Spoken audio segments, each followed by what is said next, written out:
শীত প্রধান অঞ্চলে আকাশের অবস্থা কীরকম হয় আমি সেটাই তুলে দেখাচ্ছি। আমি বর্তমান আহ, কানাডাতে অবস্থান করছি। দেখেন আকাশ তার নিজস্ব মহিমায় আর কি ফুটে উঠেছে। তো এত সুন্দর আকাশ হবে কখনো কল্পনা করিনি। মনে করো মেঘের মানে ছড়াচ্ছিন্ন অবস্থা, আসলে খুবই সুন্দর একটা অবস্থা দেখতেছি। দেখেন মেঘ মানে একটা আমার আর মাথার উপরে এরকম আসছে, মানে সরাসরি প্রকৃতিগুলো কানাডায়ও দেখা যায় না। কঠিন অবস্থা।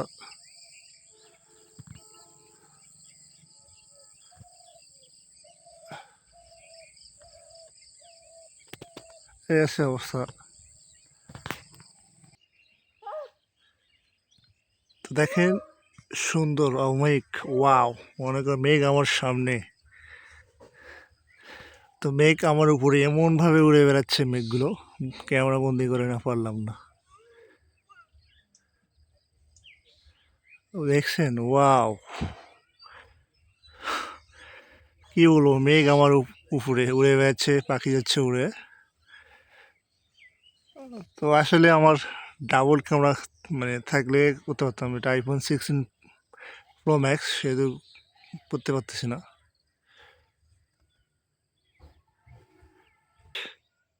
মানে সরাসর এই ভিউগুলো দেখা যায় না।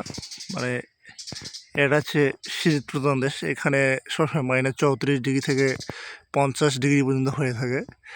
তো আজকে ঈশ্বরের লীলা খেলা বোঝা বড় দায়।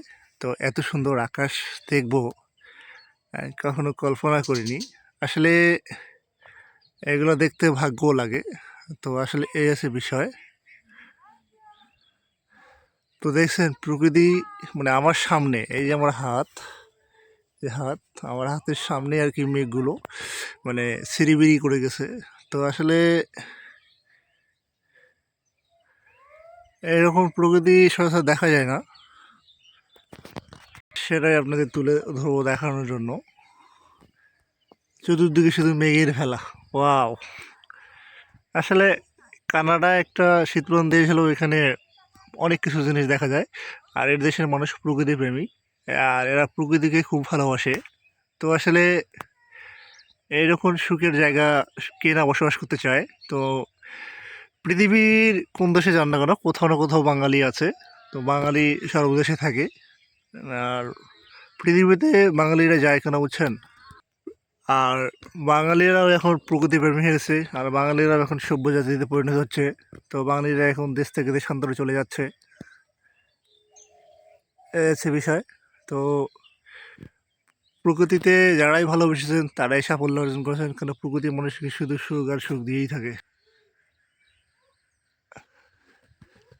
তো আসলে এরকম ভিউ কজনে দেখতে পারে। তো আমি হেঁটে হেঁটে দেখাচ্ছি, মানে চতুর্দিকে শুধু মেঘ। এই আমার মাথার উপরের মেঘ দেখছেন, ভেসে ভেসে বেড়াচ্ছে, ওয়াও! মানে না দেখলে কখনো বুঝতে না যে আজকে যেহেতু সকাল সকাল উঠলাম, এখন বাংলাদেশে রাত, কানাডাতে দিন। সকালবেলা এই যে সূর্য উঠতেছে, এই যে সূর্য উঠতেছে এইখানে, ঠিক আছে? এটাই প্রকৃতি। তো এত সুন্দর প্রকৃতি হয়ে থাকে সচরাচর কেউ দেখে না এই প্রকৃতি মানে দৃশ্যগুলো। কানাডায় অনেক মানুষ তার নিজস্ব বিল্ডিং ছাদে বা ব্যালকনিতে দাঁড়িয়ে দেখতেছে, ওরাই বলতেছে যে এই জিনিসগুলো হয় না। তো এই আছে বিষয়। আমি সচরাচর আমার মানে ভিডিওগুলো আমি নিজস্ব ক্যামেরা দিয়ে ক্যাপচার করি, কারণ অন্যের ভিডিও কপি করার আমার মনোনীত নেই। আমি যে বিভিন্ন জায়গায় ঘুরি, সেহেতু আমার সুন্দর সুন্দর ভিডিও অবশ্যই আমার করা উচিত। তো ভালো থাকবেন, এরকম নতুন নতুন ভিডিও থাকবে আমার ইউটিউব চ্যানেল ও পেজে, সাবস্ক্রাইব করে পাশে থাকবেন। ভালো থাকবেন।